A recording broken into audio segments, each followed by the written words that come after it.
Assalamualaikum warahmatullahi wabarakatuh.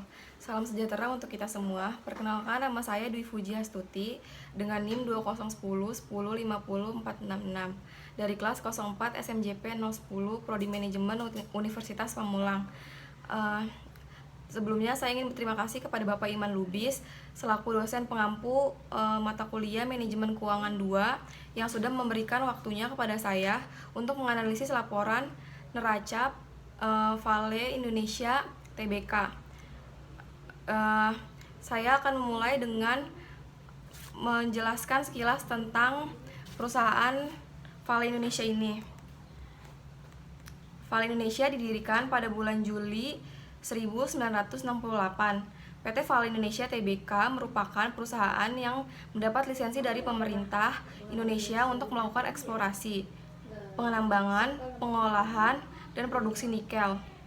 Sebagai kontraktor tunggal pemerintah Indonesia di areal kontrak karya, KK memiliki hak eksklusif di beberapa wilayah yang telah ditentukan di Sulawesi untuk melakukan eksplorasi, penambangan, pengembangan, pengolahan, penimbunan, pengangkutan, dan penjualan nikel maupun mineral lain terkait nikel yang terdapat di areal KK. PT Vale berinduk pada Vale, perusahaan multitambang yang berpusat di Brasil. Vale merupakan pemimpin global dalam memproduksi biji besi dan salah satu produsen nikel terbesar di dunia. Di tahun 2014, PT Vale menjadi perusahaan pertama dan satu-satunya yang merampungkan amandemen kontrak karya atau KK, sebagaimana diamanahkan dalam Undang-Undang Minerba tahun 2009. Dengan demikian, PT Vale telah memenuhi ketentuan undang-undang dan menempatkan landasan regulasi yang stabil bagi masa depan perseroan.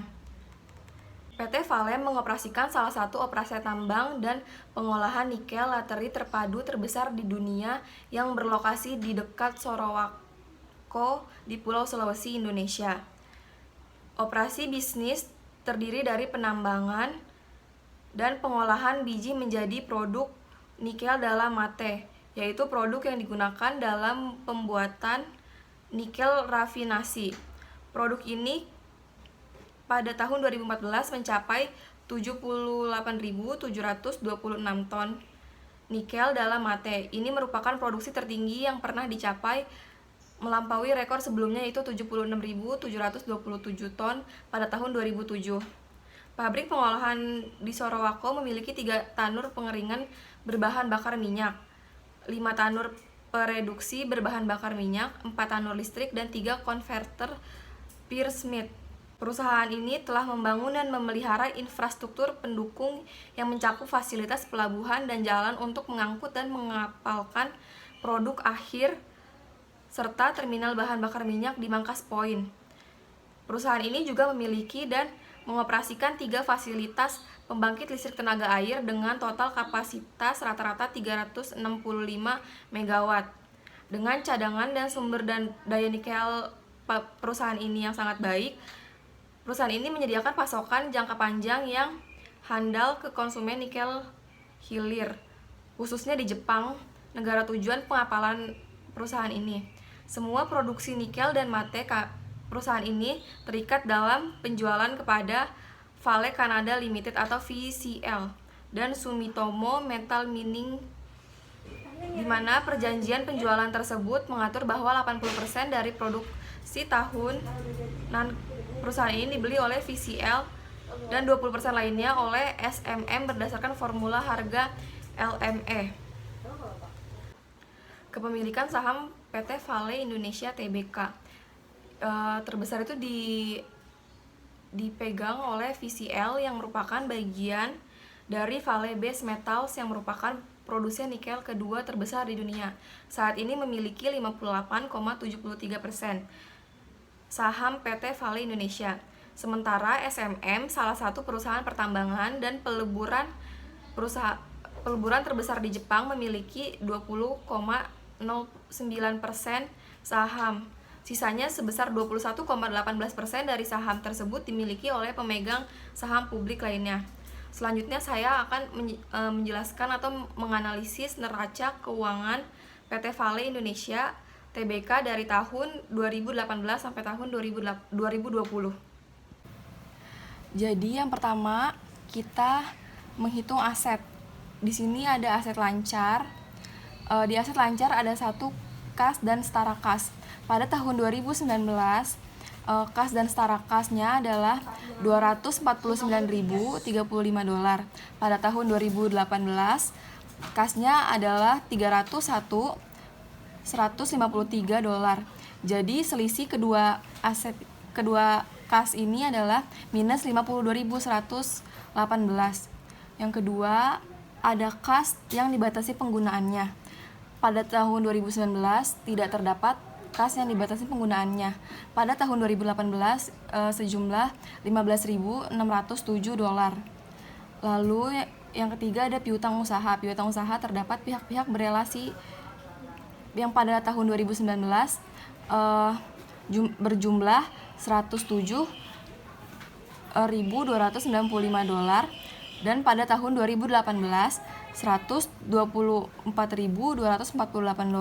yang mana selisih keduanya adalah minus 16.953. Lalu ada persediaan. Pada tahun 2019 persediaannya adalah $147.961 dan pada tahun 2018 $131.779, yang mana selisih keduanya adalah $16.182. Lalu ada pajak dibayar di muka. Pajak penghasilan badan pada tahun 2019 berjumlah $6.988 dan pada tahun 2018 berjumlah $9.250, yang mana selisih dari kedua tahun ini adalah minus $2.262. Lalu ada pajak lainnya yang pada 2019 itu berjumlah $71.172 dan 2018 berjumlah $41.548. Lalu selisih keduanya adalah $29.624. Lalu ada biaya dibayar di muka dan uang muka yang pada 2019 itu berjumlah $3.108 dan pada 2018 berjumlah $4.887, yang selisih keduanya adalah minus $1.779. Lalu ada aset keuangan lancar lainnya. Pada 2019 berjumlah 2.754 dan 2018 berjumlah 2.526. Lalu selisih keduanya adalah 228. Lalu ada jumlah aset lancar. Pada 2019 jumlahnya adalah $588.313 dan pada tahun 2018 jumlahnya adalah $630.998. Dan jumlah aset lancar ini akan dimasukkan kepada tabel T. Jumlah aset lancar keduanya itu adalah minus 42.685. Lalu yang kedua ada aset tidak lancar. Yang pertama ada kas yang dibatasi penggunaannya. Pada tahun 2019 sejumlah $15.412 dan tahun 2018 sejumlah $14.345. Yang selisih keduanya adalah $1.067. Pajak dibayar di muka, ada pajak penghasilan badan dan pajak lainnya. Pada pajak penghasilan badan tahun 2019 sejumlah $29.146 dan pada 2018 tidak ada pajak penghasilan badan. Pajak lainnya pada tahun 2019 sejumlah $117.674 dan pada 2018 sejumlah $116.281 dan selisih keduanya adalah 1.393. Lalu ada piutang non usaha. Yang pertama pihak-pihak berelasi. Aset tetap pada tahun 2019 sebesar $58 dan 2018 sebesar $18. Yang selisih keduanya adalah $40. Lalu ada aset keuangan tidak lancar lainnya. Pada tahun 2019 sebesar $4.623 dan tahun 2018 sebesar 6.300 dolar. Lalu selisih keduanya adalah minus 1.677 dolar. Lalu ada jumlah aset tidak lancar pada tahun 2019 sebesar 1.634.375 dolar, dan pada 2018 sebesar 1.571.454 dolar. Yang selisih keduanya yang merupakan 62.921 dolar, yang mana ini akan masuk ke dalam tabel T. Lalu ada jumlah aset lancar dan aset tidak lancar. Pada 2019 jumlahnya adalah 2.222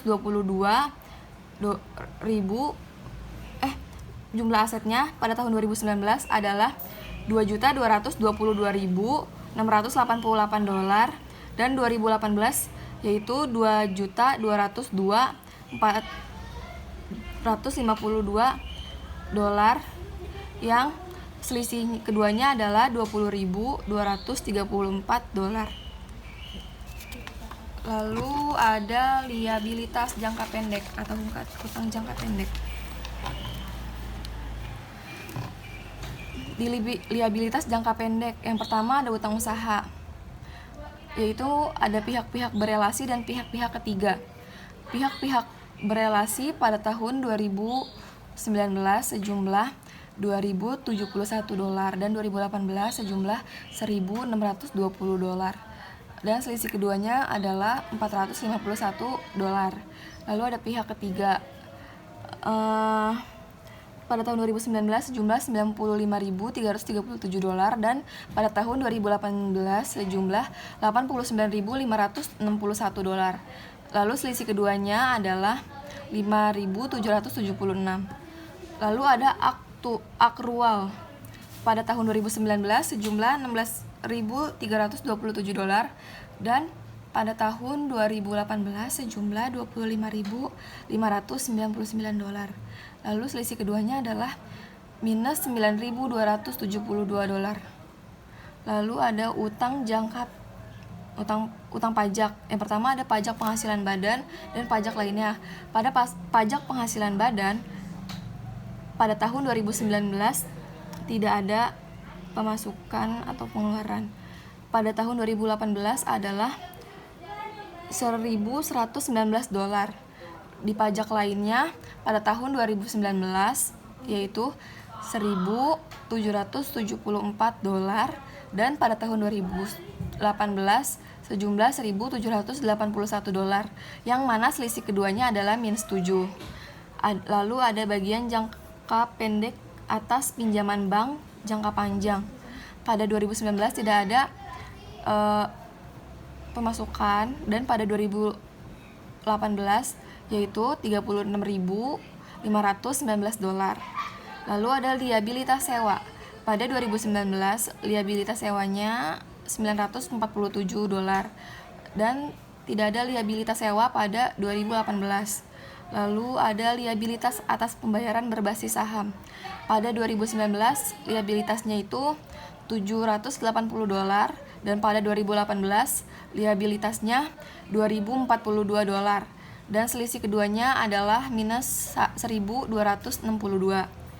Lalu ada liabilitas keuangan jangka pendek lainnya. Pada 2019 liabilitasnya itu 3.753 dolar, dan pada 2018 liabilitasnya ada 1.276 dolar.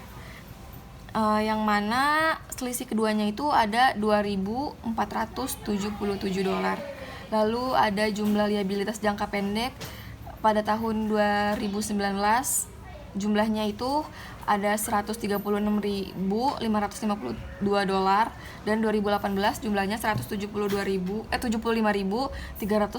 dolar.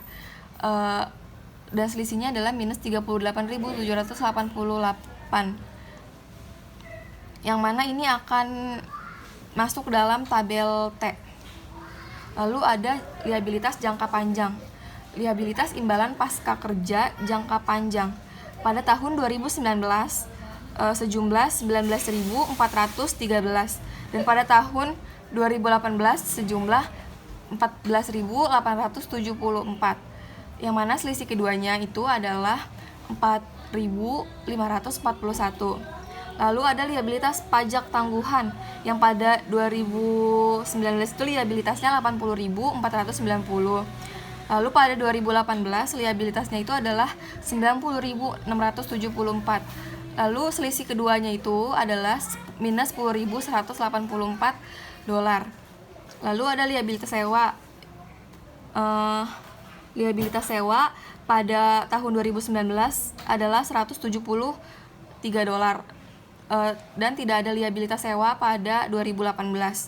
Lalu ada provisi atas penghentian pengoperasian aset pada 2019 jumlahnya 44.361 dolar, dan pada 2018 jumlahnya itu ada 37.833, yang mana selisih keduanya ini adalah 6.528.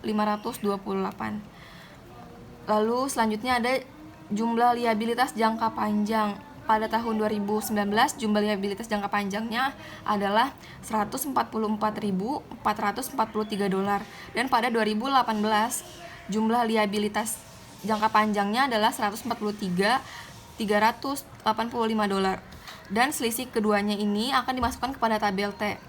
Selisihnya adalah 1.058 dolar. Lalu ada jumlah liabilitas jangka panjang dan jangka pendek, yaitu pada tahun 2019 280.995 dolar, dan pada tahun 2018 adalah 318.725 dolar, yang mana selisih keduanya adalah minus 37.730. Selanjutnya kita akan menghitung ekuitas. Yang pertama ada modal ditempatkan dan disetor penuh. Pada tahun 2019 dan 2018 itu jumlahnya sama, yaitu 136.413 dolar, yang mana jika diselisihkan hasilnya 0. Lalu selanjutnya ada tambahan modal disetor, yang mana pada tahun 2019 dan tahun 2018 jumlahnya juga sama, dan bila diselisihkan hasilnya juga 0. Terus ada saldo laba dicadangkan dan belum dicadangkan. Pada saldo laba dicadangkan tahun 2019 dan 2018 jumlahnya juga sama, yaitu 27.283 dolar, yang mana bila diselisihkan hasilnya juga 0. Lalu saldo laba belum dicadangkan pada tahun 2019 jumlahnya 1.500.237 dolar, dan pada tahun 2018 jumlahnya 1.442.271 dolar, yang mana bila diselisihkan hasilnya 57.966 dolar. Lalu ada jumlah ekuitas. Pada tahun 2019 jumlah ekuitasnya 1.941.693 dolar, dan tahun 2018 jumlahnya 1.883.727 dolar, yang mana bila diselisihkan adalah hasilnya 57.966 dolar, yang mana hasil ini akan dimasukkan dalam tabel T. Lalu ada jumlah liabilitas dan ekuitas. Pada tahun 2019 sebesar 2.222.688 dolar, dan pada 2018 jumlahnya 2.202.452 dolar, yang mana bila diselisihkan hasilnya 236 dolar. Lalu kita akan menghitung tabel T. Pada tabel T itu ada aset dan liabilitas dan ekuitas. Pada aset itu ada aset lancar dan aset tidak lancar. Pada aset lancar yang sudah kita hitung hasilnya adalah minus 42.685, dan pada aset tidak lancar hasilnya adalah 62.921. Lalu di liabilitas dan ekuitas ada hutang jangka pendek, hutang jangka panjang, dan ekuitas. Pada hutang jangka pendek yang tadi kita hitung hasilnya adalah minus 38.788, dan hutang jangka panjang hasilnya adalah 1.058. Lalu total ekuitas sejumlah 57.966, yang mana bila aset yang tadi sudah kita hitung dijumlahkan itu ada 20.236, dan liabilitas dan ekuitasnya yang sudah kita jumlahkan juga sama hasilnya atau balance. Jadi perhitungan yang kita hitung sudah benar. Lalu kita akan menghitung neraca pada tahun 2020 2019. Yang pertama kita akan menghitung aset. Ada aset lancar dan aset tidak lancar. Pada aset lancar ada kas dan setara kas yang pada tahun 2020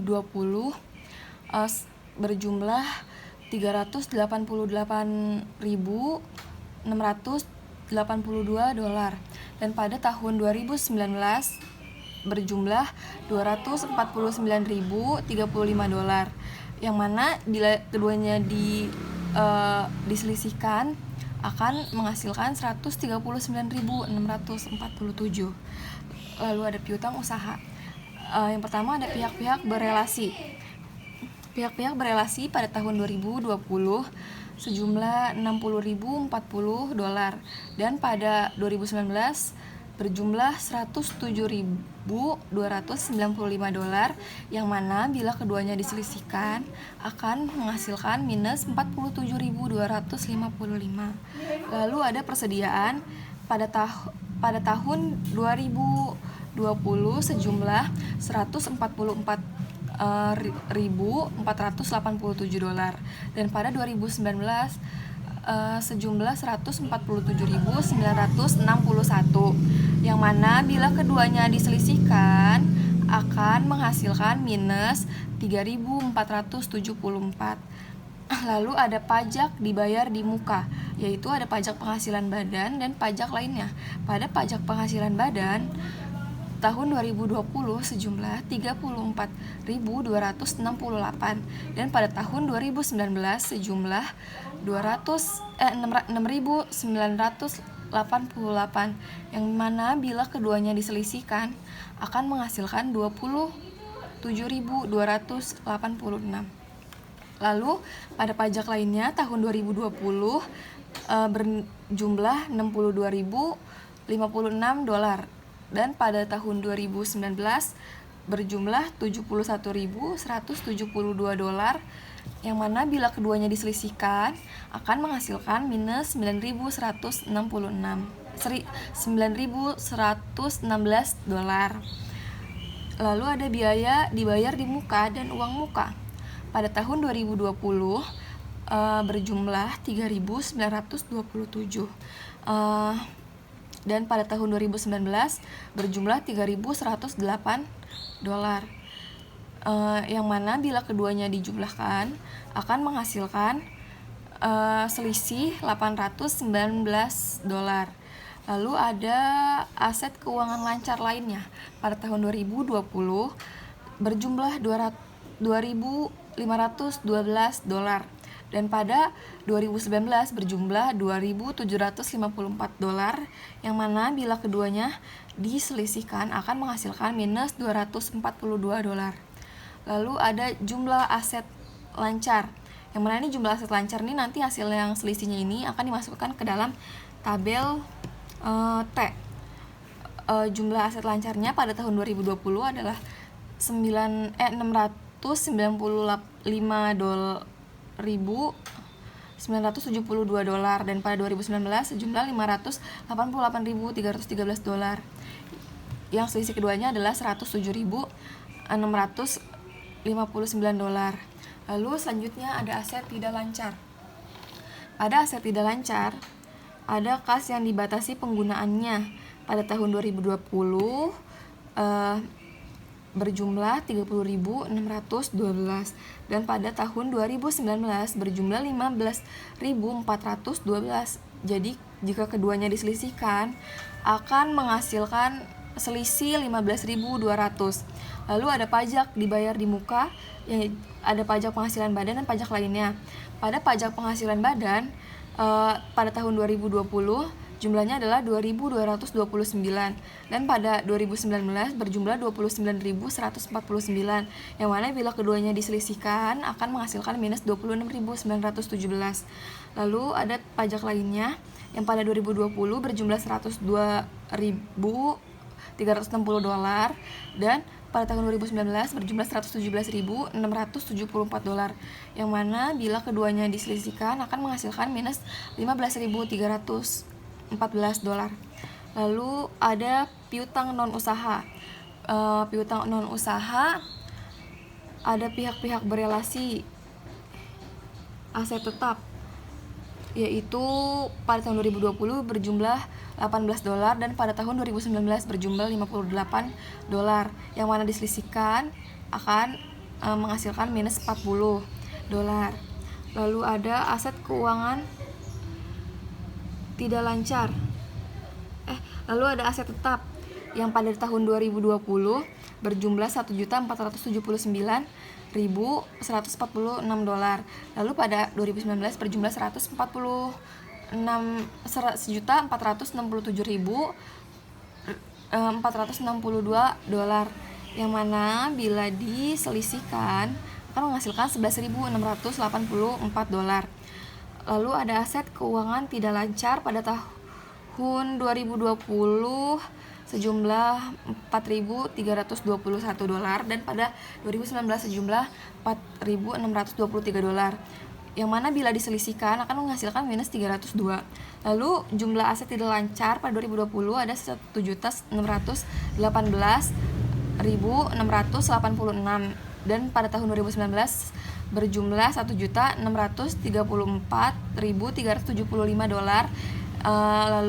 Lalu bila keduanya diselisihkan akan menghasilkan minus $15.689, yang mana jumlah ini akan dimasukkan ke dalam ke dalam tabel T.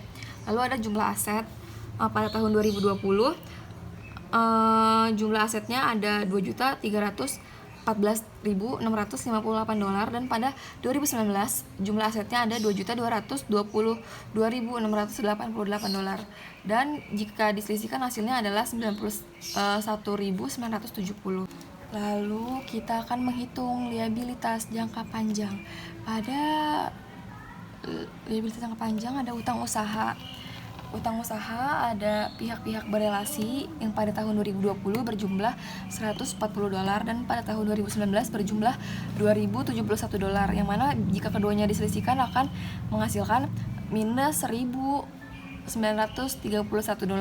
Lalu ada pihak ketiga yang tahun 2019 berjumlah $112.955 dan pada 2019 berjumlah $95.337, yang mana bila diselisihkan akan menghasilkan $17.618.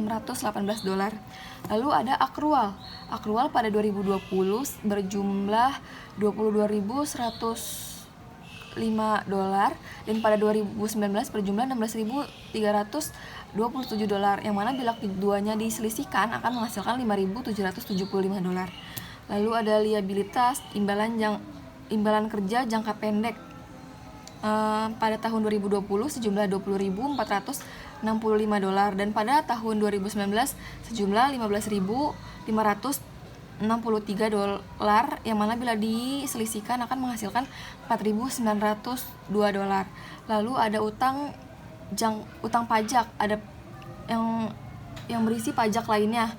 Pada tahun 2020 sejumlah $1.793 dan pada tahun 2019 sejumlah $1.774, yang mana bila keduanya diselisihkan akan menghasilkan $19. Lalu ada liabilitas sewa. Liabilitas atas pembayaran liabilitas sewa, yang mana tahun 2020 berjumlah $66 dan tahun 2019 berjumlah $947, yang mana bila keduanya diselisihkan akan menghasilkan minus $881. Lalu ada liabilitas atas pembayaran berbasis saham. Pada 2020 sejumlah $788 dan pada tahun 2019 sejumlah $780, yang mana bila diselisihkan akan menghasilkan $8. Lalu ada liabilitas keuangan jangka pendek lainnya. Pada tahun 2020 berjumlah $2.398 dan pada 2019 berjumlah $3.753, yang mana bila keduanya diselisihkan akan menghasilkan minus $1.355. Lalu ada jumlah liabilitas jangka pendek. Pada jumlah liabilitas jangka pendek pada tahun 2020 sejumlah $160.710 dan tahun 2019 sejumlah $136.552. yang mana bila keduanya diselisihkan akan menghasilkan 24.158. Nah, yang ini akan dimasukkan juga ke dalam tabel T. Lalu ada liabilitas jangka panjang. Ada liabilitas imbalan pasca kerja jangka panjang yang pada tahun 2020 berjumlah 26.786 dan 2019 berjumlah 19.419 dolar. Lalu keduanya akan diselisihkan dan menghasilkan 7.367 dolar. Lalu ada liabilitas pajak tangguhan. Pada tahun 2020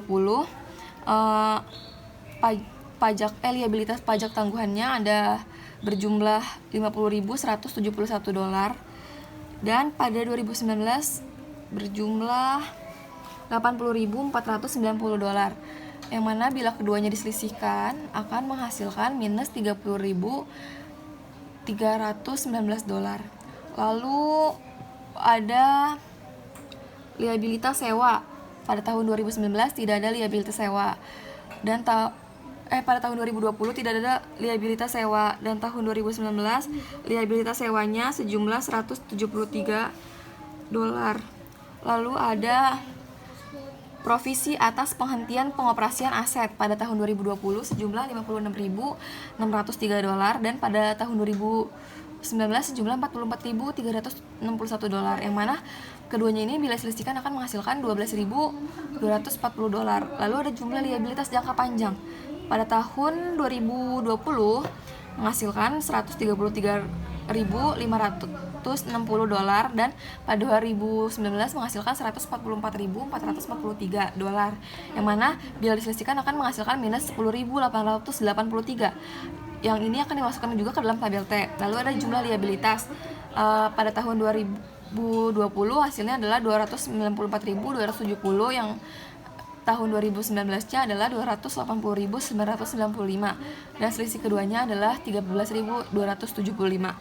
Lalu ada selanjutnya kita ke ekuitas. Yang pertama ada modal ditempatkan dan disetor penuh. Tahun 2020 sejumlah 136.413 dolar dan tahun 2019 sejumlah 136.413 dolar dan diselisihkan menjadi 0. Lalu pada selanjutnya ada tambahan modal disetor. Pada tahun 2020 sejumlah 277.760 dolar dan pada tahun 2019 juga sama, yang mana nanti selisihnya juga bakal sama, yaitu 0. Saldo laba ada dicadangkan dan belum dicadangkan. Pada dicadangkan tahun 2020 saldonya itu 27.283, yang mana 2019 juga sama, jadi selisihnya itu akan 0 bila diselisihkan. Lalu ada yang saldo laba belum dicadangkan pada 2020 itu berjumlah 1.578.922 dolar dan pada tahun 2019 sejumlah 1.523.237 dolar, yang mana bila diselisihkan adalah hasilnya 78.685.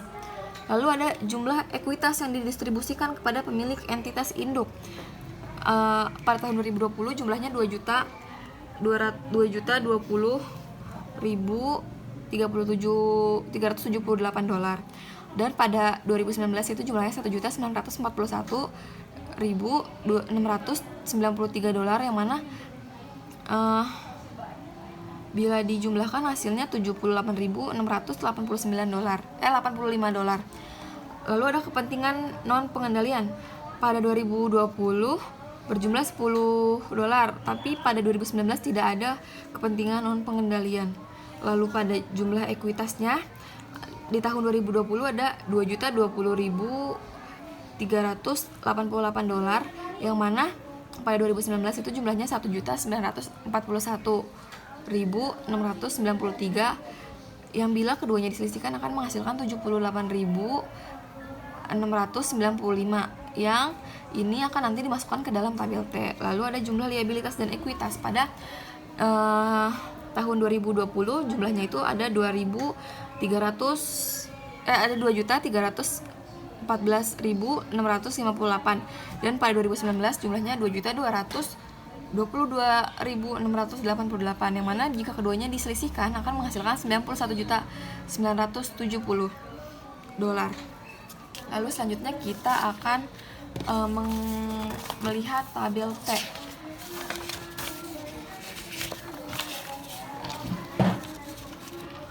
Pada tabel T di 2019-2020, aset terdapat di tabel T itu ada aset dan liabilitas ekuitas. Di aset itu ada aset lancar dan aset tidak lancar. Di aset lancar jumlahnya yang sudah kita hitung yaitu sejumlah 107.659 dolar, dan pada aset tidak lancarnya minus 15.689 dolar, dan jumlah asetnya ada 91 jumlah asetnya ada 91.970 dolar. Lalu ada di liabilitas ekuitas ada utang jangka pendek, jangka panjang, dan ekuitas. Jangka pendeknya yang tadi kita hitung ada 24.158 dolar, dan jangka panjangnya ada minus 10.883 dolar, dan total ekuitasnya sejumlah 78.695 dolar, yang mana jika dijumlahkan hasilnya 91.970 dolar. Dan hasil aset dan liabilitas ekuitasnya itu sama atau balance. Jadi perhitungan yang kita hitung tadi sudah benar. Jadi kesimpulannya, pada hasil analisis tadi dapat kita simpulkan bahwa aset dari perusahaan ini didapat dari total ekuitas dan modal, sehingga cocok untuk investasi karena perusahaan tersebut pendanaan asetnya memakai modal itu sendiri. Sekian analisis neraca PT Vale Indonesia Tbk dari saya. Apabila ada salah kata dan kekurangan mohon dimaafkan. Terima kasih. Wassalamualaikum warahmatullahi wabarakatuh.